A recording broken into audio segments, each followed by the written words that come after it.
Ethics deal with problems that arise in disagreements regarding how we ought to deal with problems that we face in the world. A fundamental disagreement that exists in our society revolves around how social relationships should be ordered with respect to the competing claims of economics, basic human rights to water, the rights of ecosystems to their own integrity, and the rights of people to property and prosperity. And finally, all of these considerations have to be balanced against water's significance to people of often widely different beliefs or cultures. So whether acknowledged or not, the central principle of our contemporary water ethic, almost universally being practiced presently in Canada, is the primacy of human dominion over water resources. This ethic is founded upon the widely held but often unexamined belief that water, like all our planet's natural resources, exists to be used at humanity's complete discretion. In all matters related to water, human uses and needs take priority. But what is happening elsewhere in the world is that that view is being challenged. The notion that a drop of water that flows by you unused is wasted has been completely dispelled in every other region of the globe. And every drop of water in any given river system now is seen to be fully utilized either by people, agriculture, by nature, or in natural geophysical processes. And where this has been particularly evident is in coastal areas of British Columbia, where saltwater incursion is destroying coastal aquifers, where estuaries are being destroyed because river flows have been so diminished by upstream use that they can no longer hold seawater back. And there are cases on the British Columbia coast where communities that rely on salmon fisheries have to pump cold water from lake bottoms to make sure there's enough water in rivers to allow salmon to survive, and they have to make sure that water they pump is cold enough that salmon can spawn. And what we're seeing from this is a whole range of changes in what we understand water to do and how it functions in the world. And what follows from this is the realization nature, again, can't be where we send water when that's where it goes if we don't need it.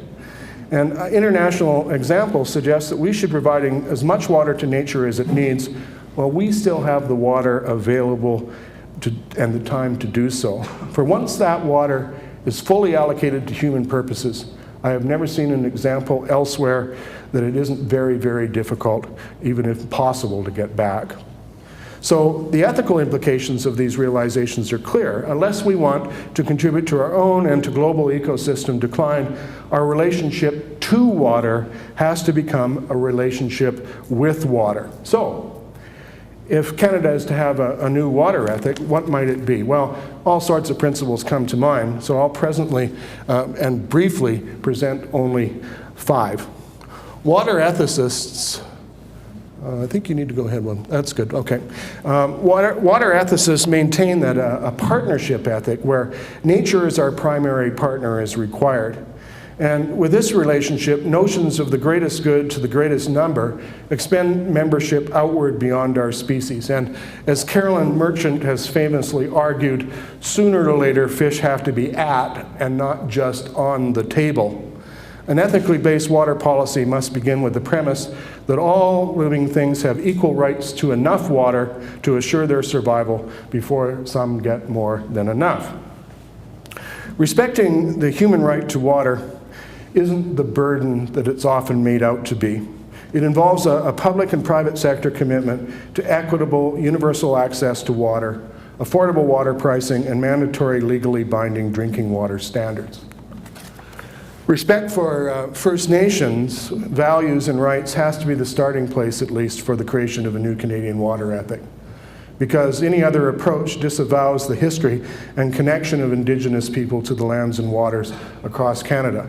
And I would point out this isn't necessarily as difficult as it may seem either. The recently ratified Northwest Territories Northern Voices, Northern Waters Water Stewardship Strategy provides a model for how Aboriginal water ethics can be put into effective action to the long-term benefit of the entire nation. The next issue is one of jurisdiction. A drop of water going through the hydrological cycle in Alberta moves through as many as 75 different jurisdictions, and each of these jurisdictions has a different responsibility for water and different rules and regulations for its management. There's a crucial need for the harmonization of these regulations and responsibilities. A water policy framework on this continent could emerge here from the example of others. European Water Framework Directive is a model that we may wish to examine in the northern context or North American context. And in this particular framework, water quality standards and parameters of aquatic ecosystem health are defined by the European Union. Individual nations are then charged with meeting those standards by whatever means they think will work locally. And it's very interesting to note that in that model, agricultural and water policy are linked, something that is very badly needed in this country. In most political and corporate circles in Canada, it's still widely held that the marketplace will take care of the country's growing water woes. Unfortunately, there's no evidence that this is happening to the extent required to achieve sustainability. There's no reliable mechanism in any contemporary market that automatically reflects the cost of depleting natural resources and maintaining the overall environmental qualities upon which an orderly, prosperous society ultimately depends for its stability and sustainability. We know that water markets have demonstrated that they can increase water productivity and move water in the direction of higher and more beneficial use in its economic functions, but what we find is market solutions, at the moment at least, ignore the real problem. The real problem we face, as Sandra Postel has argued, is that we lack a set of principles, laws, policies, and guidelines, in essence an ethical framework that stops us from chipping away at natural systems until there's nothing left of their life-supporting, life-sustaining functions, which the marketplace fails to value adequately if it values these qualities at all.